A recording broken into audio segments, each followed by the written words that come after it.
Hi, everyone. Welcome to the 15 Minutes podcast with Barbara Hurst. Today, we'll be talking about finding next chapter in life. What to do when life takes an unexpected turn. I'm very happy to see you here. Thank you for joining and thank you for being loyal and supporting me in this new venture in my life and my career. I'm very happy to be here and to share my insights from life. So today we will be talking about what to do when life takes unexpected turn. Like we all know things can happen, life happens, redundancy, burnout, health issues, loss of a dear friend or family member.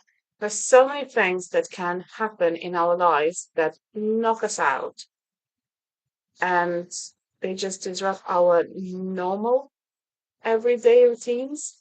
In this episode, we'll explore what to do when life happens and how to keep going without giving up.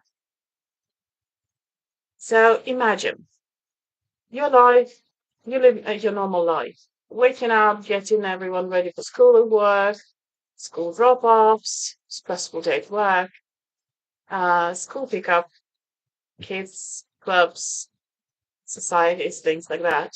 Back home, cooking dinner, sorting the house out, prepping for the next day, and suddenly you get a call that changes all your life. Or you sit down in the evening to catch up with your work emails only to find out that your department will be going through redundancy process and your position is in danger. So what do you do?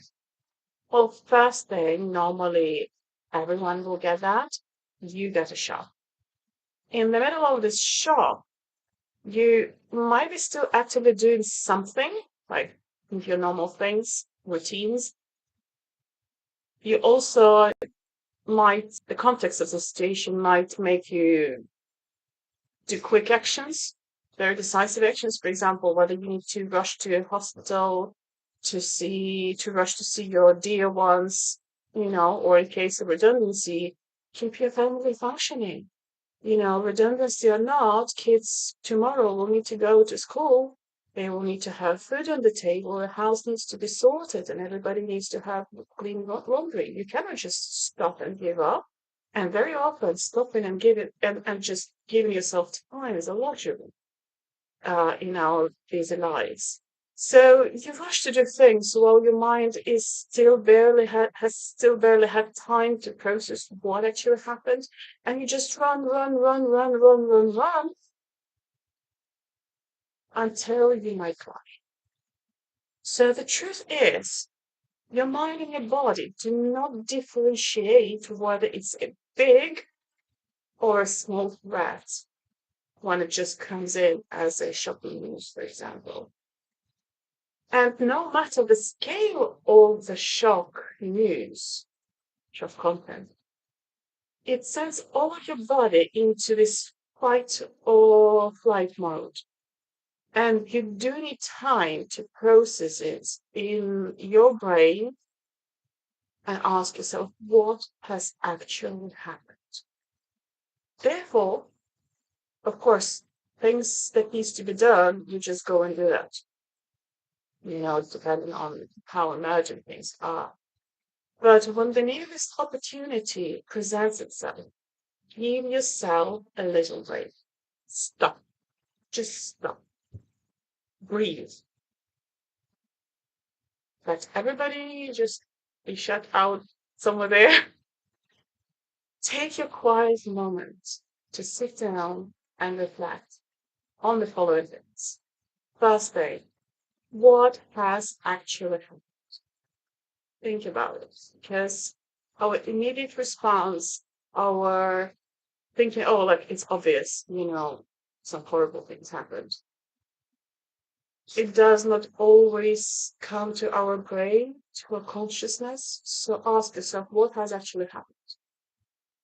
Next thing, ask yourself, what do you feel? Next, how do you feel about that? And then, when you have answer these questions to yourself. You can be just, having a cup of coffee or a drink, sit in the garden and reflect on that with no outer distractions around you. Or you can write it down, just jot it down and just have this, writing therapy or with yourself. After you answer these questions, um, ask yourself, what in the bigger scale of things does this mean for me, for my family, and for my career?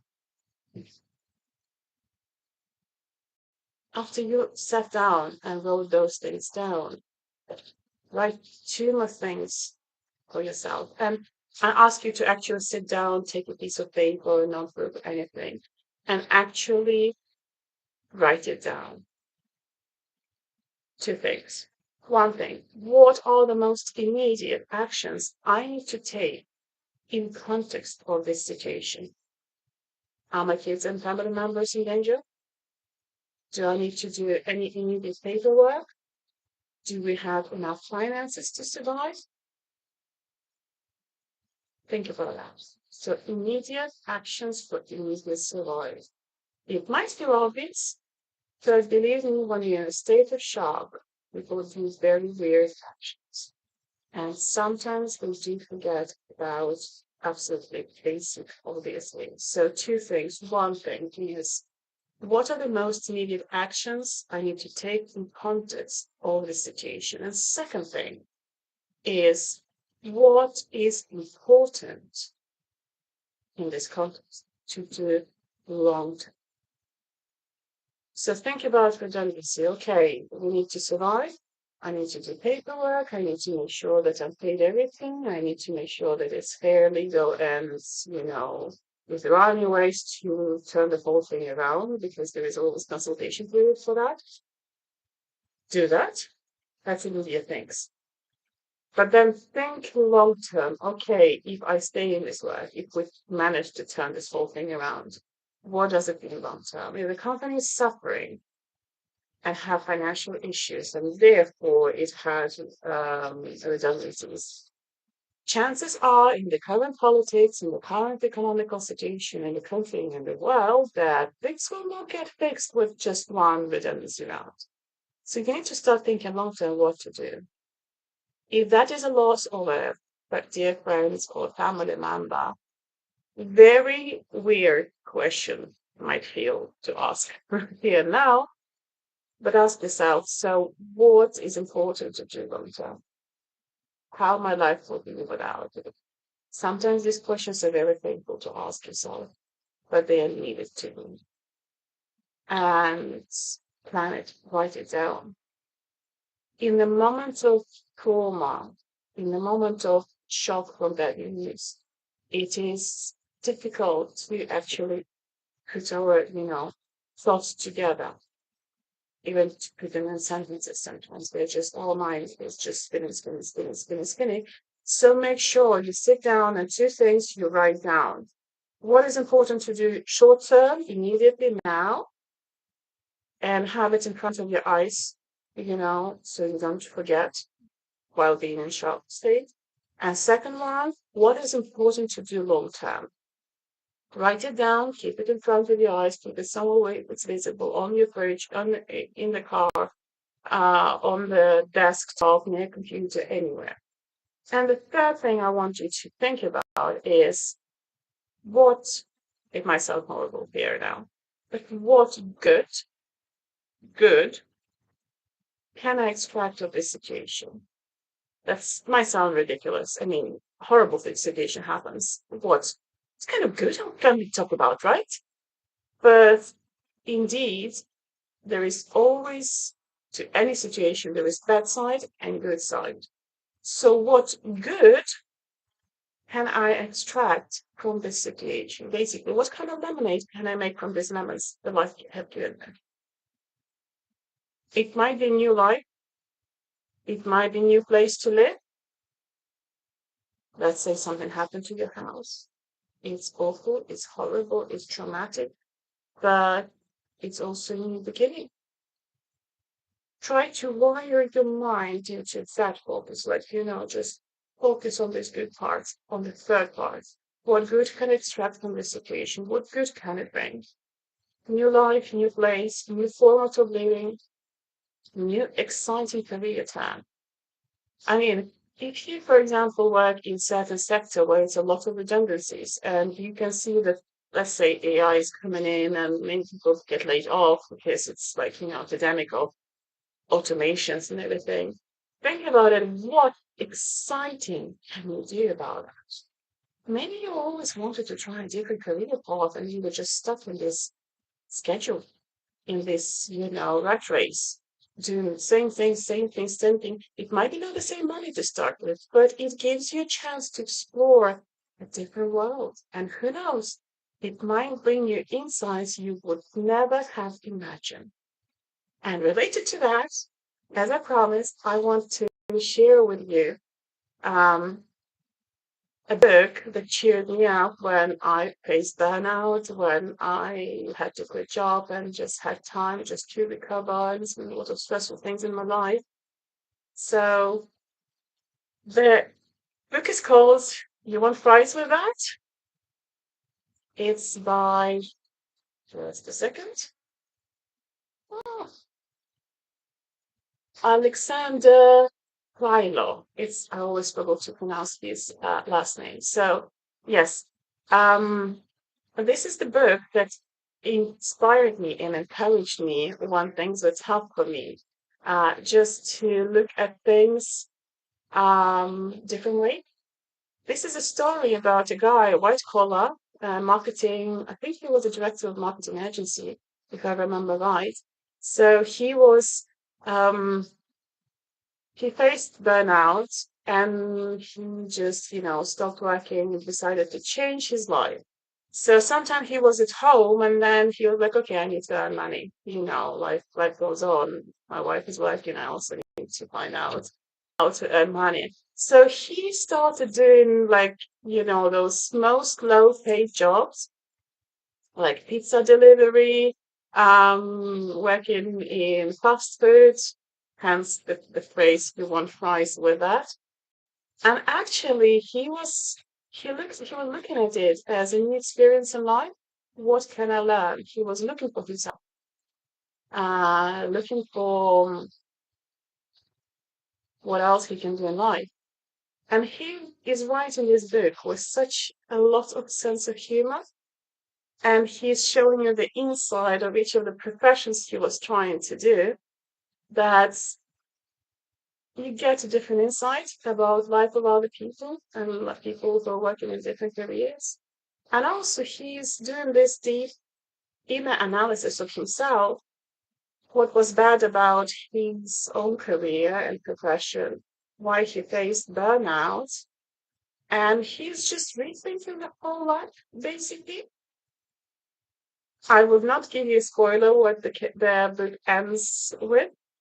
It's a very cool final, very cheering up end of the book. I do encourage you to read. I also want to say that I am now testing new things. As you may have noticed, I'm testing lots of new things right now. So this is the links I'm giving to you that are to Amazon. And I'm supposed to say some things here. So as an Amazon associate, I earn from qualifying purchases. I don't know whether I'll earn anything here or not, but I decided to give it a go. So if you would like to help me to test it, I would really appreciate it. So here are the QR codes. I'll leave links to this book in the comments after this stream is over. And I would really love to hear what you think if you happen to read it. Also, it's probably available. It must be available on library resources of your local library. So try to Google, try to find it. I listen it in audio format. I really love Audible, and you can get it on a discounted subscription from Audible. I hope this stream was useful for you. I'm still learning. I hope this time it was better than the previous. At least I sorted out the tech. I also purchased some software to make it possible so the sound and the quality is better. Um, and I hope you enjoyed this stream. Please let me know in the comments what you think and what you would like to hear next time in our next episodes. I also would like to say that if you fancy, you're welcome to support me in creating these episodes. As it turns out, the tech, um, the equipment and the software, it's kind of very expensive. So I'm just playing around with this and learning things. But if I do realize that I would need your support, guys, to make it happen ongoing. So if you'd like to support future episodes, you can buy me a coffee. The service called Buy Me a Coffee, and here is the QR code. I'll also leave a link in the comments if you would like to click on the link and there's a QR code to support you. You can do it as a one-off. You can do it as ongoing support, and I would really appreciate you helping me with that. Thank you so much. And our next episode will be in January after Christmas holidays is over. And it is called Time Management for Tired Women. I am really thinking that it will be high time to talk about tired women. The episode is for both women and men. No segregation here. No gender inequality. But I think because it's Christmas time and women are very, very um, busy, specifically in this time with cooking, cleaning, preparing, wrapping gifts and all the stuff, and kids and everything, and planning, women will be even more exhausted in most cases. So that's why I called it Time Management for Tired Women, how to get things done, how to move forward, and how to find your 2026 with without too much hustle, with the energy you have after the Christmas holidays, and with resources you have. You've been listening to the 15 Minutes podcast with Barbara Hurst. Stay tuned and see you next time. I see there is a lot of messages really with out of time. I'll read them all and I'll reply you after this episode is over. So thank you so much. See you next time in January. Bye.